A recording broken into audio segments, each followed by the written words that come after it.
I'm going to tell you something that might sting a little, but I promise you it comes from a place of deep affection and concern for your future. You talk too much. And I don't mean that in some trivial way, like you're simply annoying people at parties or dominating conversations. No, my dear friend, I mean something far more serious, far more costly to your life than you might imagine. Your constant talking, your need to fill every silence, your compulsion to share every thought that crosses your mind is quietly, invisibly, systematically destroying the very potential that lives inside you. It's keeping you poor when you could be prosperous. It's keeping you overlooked when you could be respected. It's keeping you weak when you could be powerful. And the most tragic part? You probably don't even realize it's happening. Sit with me for a little while. I want to share something with you that took me decades to learn. Something that transformed my life from that of a runaway boy with nothing but lint in my pockets to a man who dined with kings, shaped nations, and built wealth that lasted generations. This isn't about becoming cold or distant. It's not about turning yourself into some mysterious, aloof character who never speaks. That would be just as foolish as the problem we're addressing. No, this is about understanding one of the most powerful, most overlooked principles of human success, the sacred art of knowing when to speak and when to remain silent. It's about understanding that your words are currency, and right now, you're spending yourself into bankruptcy every single day. When I was a young man, probably around your age, or perhaps even younger, I made this same mistake. Oh, how I loved to hear myself talk. I thought I was so clever, so witty, so full of important observations about the world. I would jump into every conversation, eager to prove that I belonged, that I was smart, that I had something valuable to contribute. I debated everyone about everything.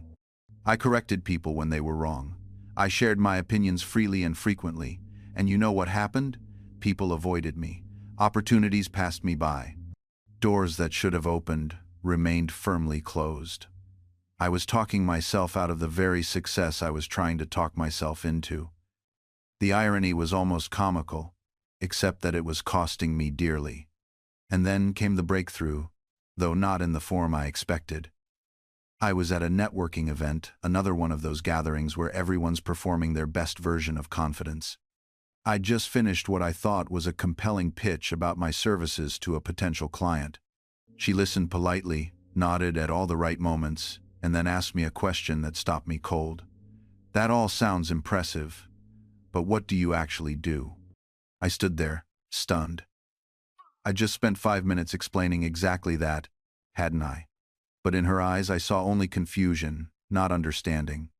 That's when it hit me. I'd been so busy trying to sound credible, so focused on not overselling, that I'd forgotten to be clear. I'd wrapped my message in so many qualifiers and hedges that the actual value had become invisible. That night, I couldn't sleep.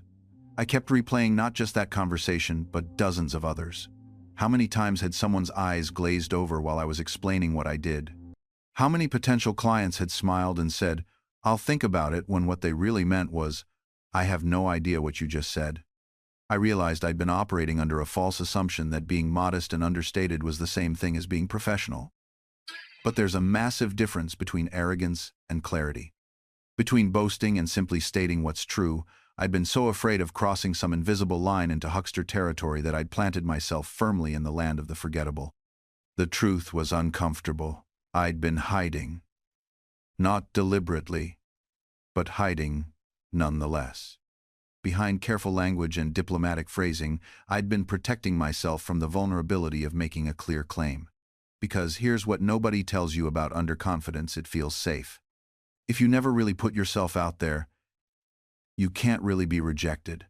If you never make a bold promise, you can't fail to deliver. But that safety comes at a devastating cost. You don't just protect yourself from rejection, you protect yourself from connection, from opportunity, from the very success you're working so hard to achieve. I started to see underconfidence for what it really was. Not humility, but fear, dressed up in respectable clothing. Let me tell you about Thomas, one of the brightest young men I ever employed at my printing house. The lad could set type faster than anyone I'd seen, had an eye for design that rivaled the best European printers, and possessed a natural understanding of what made words sing on a page. But when customers came to discuss their projects, Thomas would shrink into the corner. When I'd ask his opinion on a difficult job, he'd mumble and defer. "You know best, Mr. Franklin," he'd say. "I'm still learning." One day, I grew tired of this dance. "Thomas," I said, "how long have you been printing?" "7 years, sir." "And how many books have passed through your hands?" "Hundreds, I suppose." "Then stop supposing and start knowing," I told him. "Your false modesty isn't protecting you from pride. It's protecting you from responsibility." You see, that's what I'd discovered about underconfidence. It serves as a shield. If you never claim your expertise, you never have to defend it. If you never state your worth, no one can challenge it. If you never reach for what you deserve, you never face the pain of being denied. It's a prison of your own making. And you hold the key. I thought about my own journey, how many times I'd had to advocate for myself, state my value, demand fair compensation. Not with arrogance, mind you, but with the simple, clear-eyed recognition of what I brought to the table. When I negotiated printing contracts with the Pennsylvania Assembly, I didn't lowball my bids out of some misguided humility. I charged what the work was worth, because I knew the quality I delivered. And here's what nobody tells you about confidence. It isn't something you wait to feel. It's something you practice until it becomes real.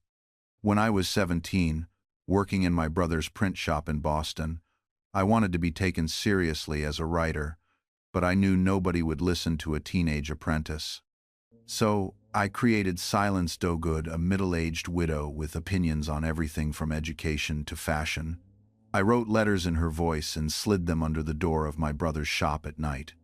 Those letters became the talk of Boston. People quoted Silence at dinner parties. My brother bragged about publishing her. And I said nothing. I watched and learned something crucial. People don't buy what you make. They buy who they believe made it.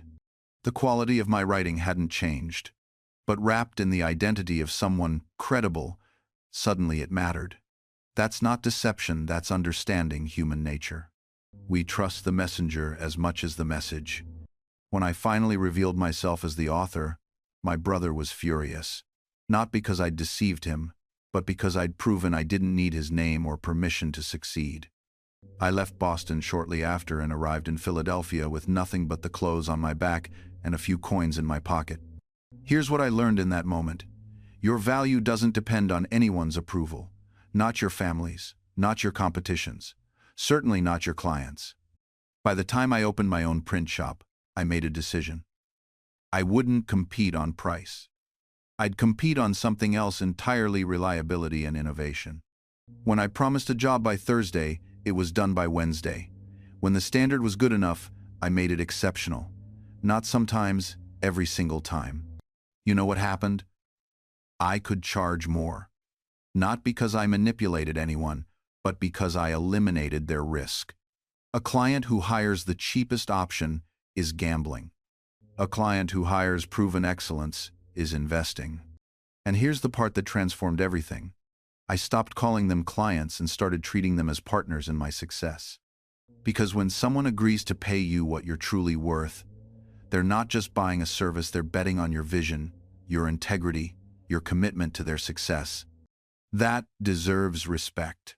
That deserves partnership. I started involving clients in my process. Not every detail. Actually, what have I work? And actually, what again? Mind you, they didn't hire me to do my job for me, but I'd share my thinking. Here's why I'm approaching it this way. Here's the problem I see that you might not have articulated yet. Suddenly, I wasn't just a vendor completing tasks. I was a trusted advisor solving problems they didn't even know they had. And here's where it gets beautiful. When you position yourself this way, when you charge accordingly and deliver extraordinarily, your clients become your sales force. They brag about you. They refer you. Not because you asked, because they can't help themselves. Think about it. When you find an incredible restaurant, you tell everyone. When you discover a brilliant doctor, you share that information. Quality demands to be shared. It's human nature. But when you're cheap, when you're one of a dozen identical options, there's nothing to brag about. Hey, I found someone adequate who charged me very little isn't a story worth telling. I had a client, a law firm, who paid me 3 times what they'd paid their previous writer, 3 times. But the managing partner sent me 5 referrals in 2 months. Why? Because when his colleagues asked about their new website, he didn't say, "Oh, we got a decent writer."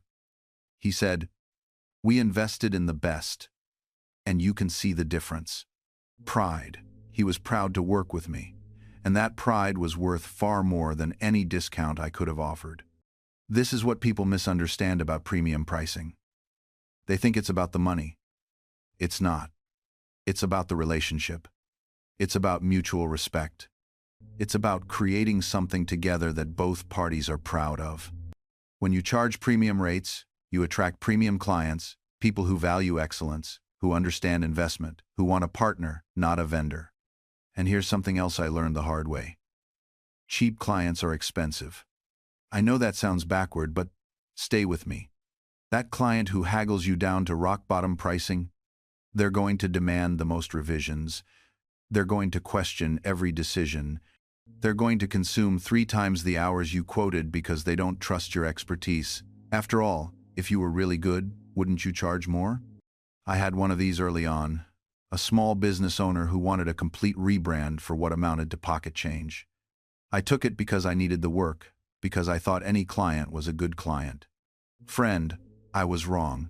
6 weeks of endless revisions, meetings that ran 2 hours when they should have been 30 minutes, emails at 11 p.m. asking me to just try one more thing.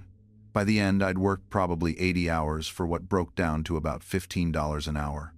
I would have made more money working at a coffee shop. And the final product? They took it, but they weren't happy. Because you know what? When someone pays bargain basement prices, they expect luxury penthouse results, and they're disappointed no matter what you deliver. Contrast that with premium clients. They hire you because they've seen your work and they want that. They trust your process. They respect your time. When you present a solution, they engage with it professionally, not emotionally. Revisions are strategic, not whimsical. And here's the beautiful part: they refer you to their network of other premium clients. Quality attracts quality. Your pricing isn't just about covering your costs and making a profit. It's a filter. It's a statement about who you are and who you serve. You want to very get at this isn't 70 you. You are as a dowd. You are as a dowd. You are as a dowd. When you charge premium prices, you're not just making more money per client. You're attracting a different type of client entirely. The clients who balk at your rates, they're doing you a favor by self-selecting out. Because the truth is, the people who complain most about your prices are usually the ones who will demand the most of your time, question every decision, and ultimately be the hardest to satisfy. Meanwhile, the clients who see your value and pay your rates without hesitation, they trust you. They respect your expertise. They understand that quality costs money, and they're willing to invest because they're serious about results. I learned this the hard way in my printing business. When I first started, I tried to compete on price. I thought, if I could just undercut the competition, I'd get more customers. And I did get more customers, but they were terrible customers. They nitpicked everything. They demanded revisions. They paid late. They made my life miserable. Then I raised my prices. Doubled them, actually. And you know what happened? The nightmare clients disappeared. They went to find some other poor soul to torture. But the good clients stayed. We don't wait cast a stay but torture of dog day d in Megi. And new, better clients appeared. Clients who valued quality over cheapness. Clients who paid on time and respected my work. Your pricing is also a reflection of your own self-worth. When you undercharge, you're telling the world and yourself that your time isn't valuable, that your skills aren't worth much, that you're grateful just to be in the game. But when you charge what you're worth, you're making a statement. You're saying, my time is precious. My expertise is rare. My work creates real value. My work creates real value. My work creates real value. My work creates real value. And if you want access to that, there's a price. And here's what most people miss about money and value. They think negotiation is about convincing someone you're worth more than you are. They think it's about tricking someone into paying above market rate. That's not negotiation. That's desperation wrapped in salesmanship. Real negotiation is about clarity. It's about both parties understanding exactly what's being exchanged and why it matters. I learned this running the postal service. When I proposed reforms, I didn't beg. I didn't plead about how hard postal workers labored or how much they deserved. I showed the numbers. I demonstrated what efficient mail delivery would do for commerce, for communication, for the entire colonial economy. The value was undeniable. The price became obvious. When you're negotiating your worth, you're not asking permission. You're presenting reality. This is what I deliver. This is the impact it has. This is what that's worth in the marketplace. Now let's discuss terms. Notice the difference? There's no groveling. There's no apologizing for wanting to be paid fairly. There's just information and confidence. But confidence without substance is just arrogance. And this is where most people who read advice about knowing your worth go wrong. They conflate confidence with entitlement. They think believing they deserve more is the same as actually providing more. It's not. Before you walk into any negotiation, you need to answer one question honestly. What have I actually done that justifies what I'm asking for? Not what you're capable of. Not what you might do someday. What you've already demonstrated. I never asked anyone to pay me for inventions I hadn't built or experiments I hadn't run. Every negotiation I entered, I brought evidence. Results. Proof. That's what separates people who successfully negotiate higher pay from people who just complain they're underpaid. Evidence. When you have concrete results, negotiation becomes exponentially easier. You're not selling potential. You're showing a track record. And if you don't have that track record yet, then your job isn't to negotiate. Your job is to build it. Take the position that gives you the most opportunity to prove yourself, even if it pays less initially. Create the evidence you'll use in the next negotiation. This is playing long-term. This is understanding that your career isn't one transaction but a series of increasingly valuable exchanges.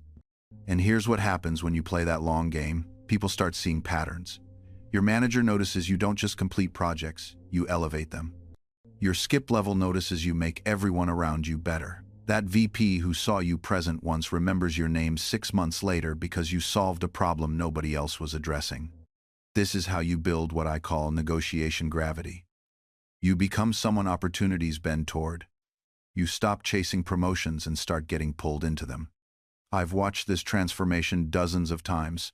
Someone who was anxious about asking for a 5% raise becomes someone confidently negotiating a VP title because they've built undeniable value. The fear doesn't disappear completely, but it gets overwhelmed by evidence. Now, we need to talk about the hardest negotiation of all, the one where you have to walk away. Because here's the truth nobody wants to say out loud. Sometimes the best negotiation outcome is leaving. Sometimes you've built all the leverage, documented all the value, timed everything perfectly, and the answer is still no. Not, let me think about it. Not, maybe next quarter. Just no. And this is where most people make a critical error. They stay anyway. They tell themselves it'll get better. They rationalize. They optimize. They try one more approach, one more conversation, one more year. I've done this. I've stayed in situations where I'd proven my worth, asked clearly, and been denied, not because the company couldn't afford it, but because they didn't value what I brought. And every month I stayed after that, I lost something. Not just money, confidence, momentum, time I could have spent building value somewhere it would actually be recognized. Here's how you know it's time to walk away.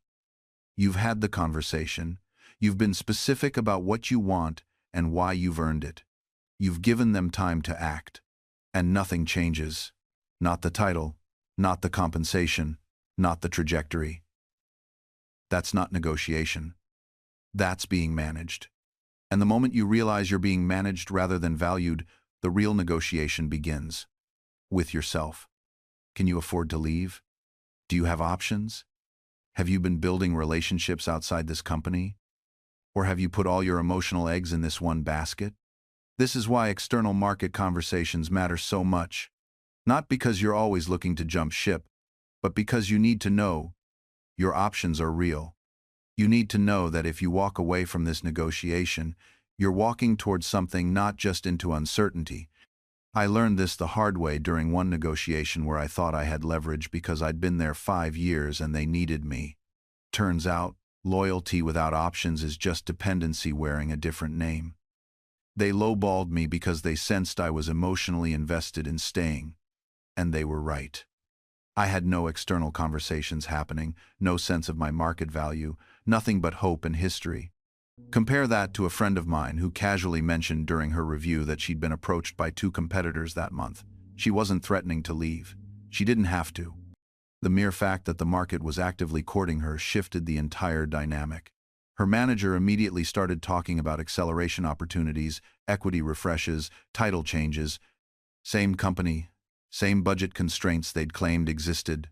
Suddenly very different outcome. The market gives you something your employer never can.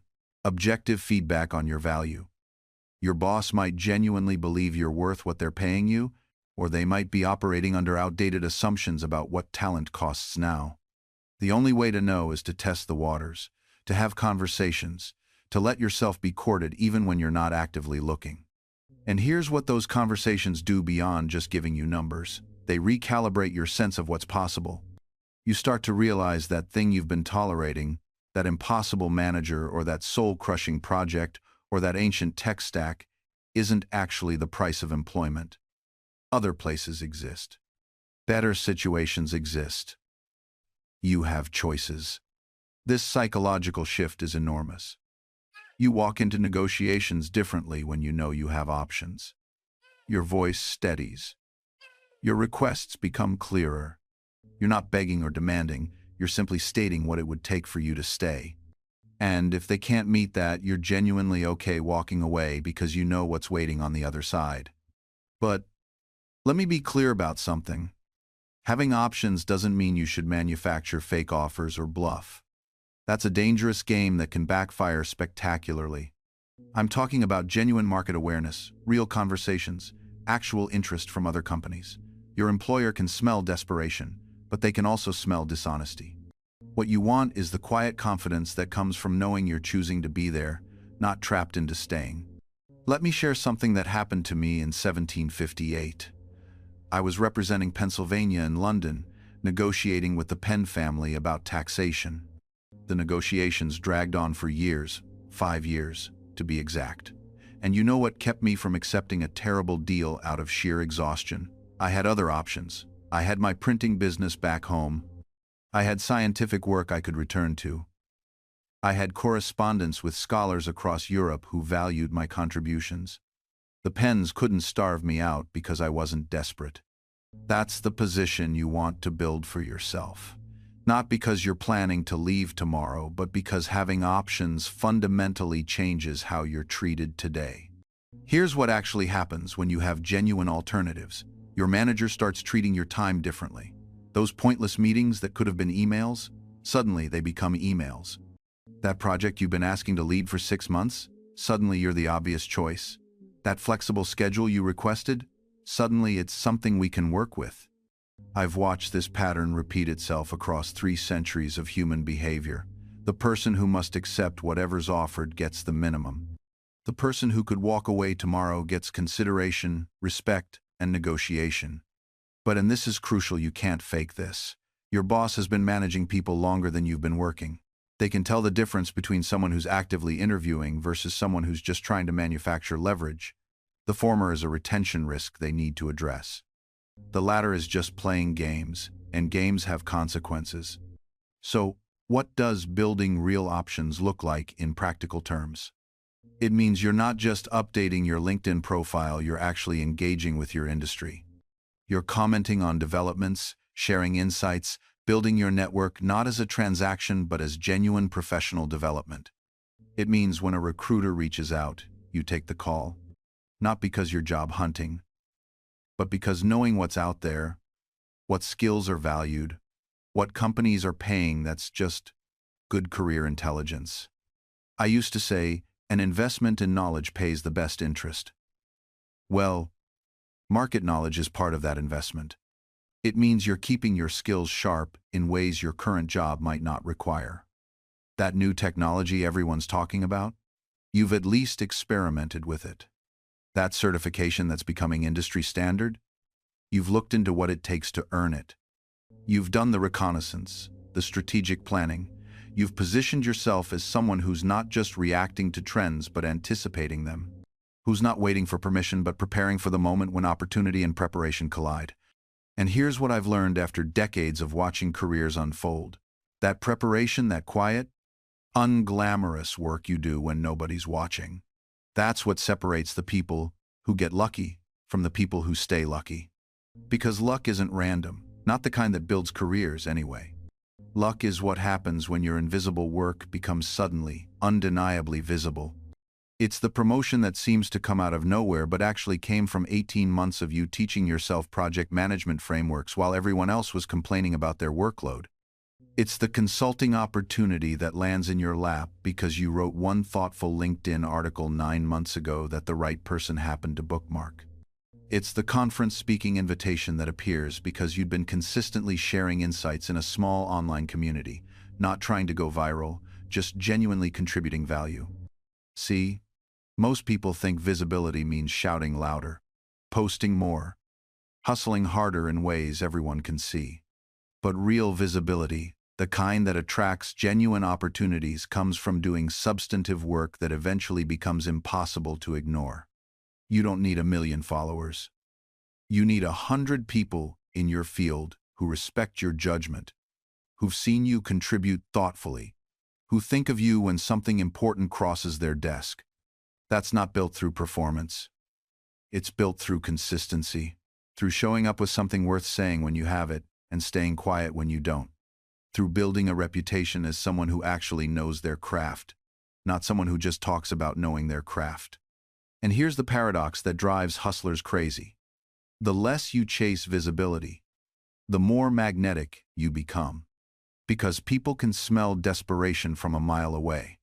They can tell when someone's performing expertise versus actually possessing it. But when you're genuinely focused on becoming excellent when your work speaks because you've given it something worth saying, people notice. They remember. They recommend you when it matters. This is how careers compound. Not through one viral moment.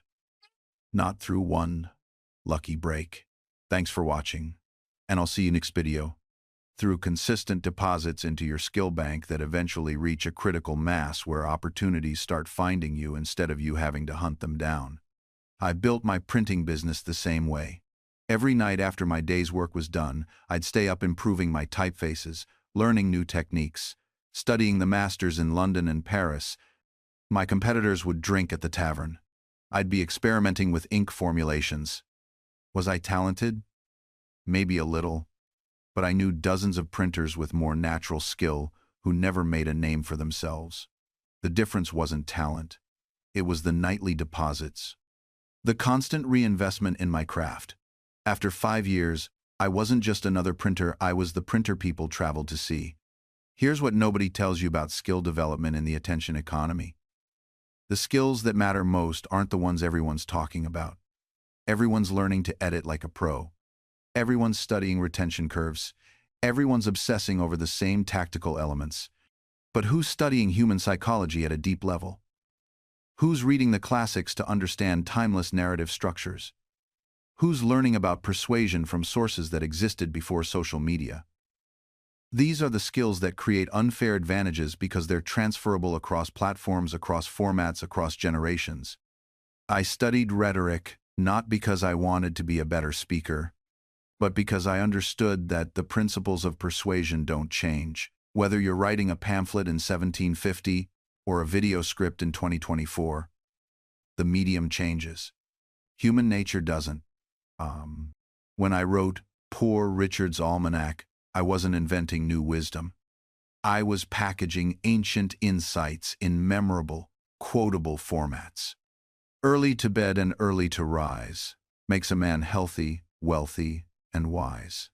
That's not profound philosophy, it's practical wisdom made sticky through rhythm and rhyme. Today's creators are doing the same thing, whether they realize it or not. The best YouTube essays aren't successful because of fancy editing. They're successful because they understand story structure, pacing, and emotional resonance principles as old as Homer. The difference is that we now have data. When I published Poor Richard's Almanac, I had to wait months to see if it resonated. I'd hear feedback in coffee houses, see if sales increased the following year. Today, you can upload a video and within hours know exactly which moments people rewatched, where they dropped off, what made them click away. But here's the trap. That data can make you reactive instead of strategic. You see a dip at the 3-minute mark, so you cut that section. But maybe that section was necessary setup for the emotional payoff at minute 7. You see everyone else doing reaction videos, so you pivot your entire channel, forgetting what made your voice unique in the first place. I learned this lesson with currency. When I was tasked with designing colonial paper money, I didn't just copy what Britain was doing. I studied the problem deeply. What made money trustworthy? I added nature prints from actual leaves, unique to each note, impossible to counterfeit at the time. I made the paper itself part of the message. The medium carried meaning. Your channel is the same. The format you choose, the thumbnail style, the way you structure your videos, these aren't just packaging. They're part of your message. They communicate who you are before you say a single word. And that's why obsessing over view counts in isolation is so dangerous. 1 million views on content that isn't authentically you might feel good temporarily, but it won't build the legacy you actually want. It attracts the wrong audience, trains the algorithm to expect the wrong thing from you, and leaves you trapped, creating content you don't believe in just to maintain numbers that don't actually mean anything. I've watched creators burn out this way. Chasing trends, optimizing for clicks, forgetting why they started. They become successful by metrics that don't matter and miserable by the ones that do. The alternative? Return to first principles.